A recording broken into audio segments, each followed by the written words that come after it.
l'embassament, aquesta paret tan grossa que no deixa passar l'aigua, la desmuntarem, ara us explico com abans d'aixecar. Un moment.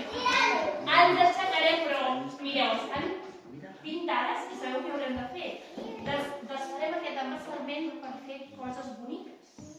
I com farem aquestes coses boniques? Mireu, un moment, m'aixeco per ensenyar-vos una. Mireu, aquestes peces gegants que representen la paret de l'embassament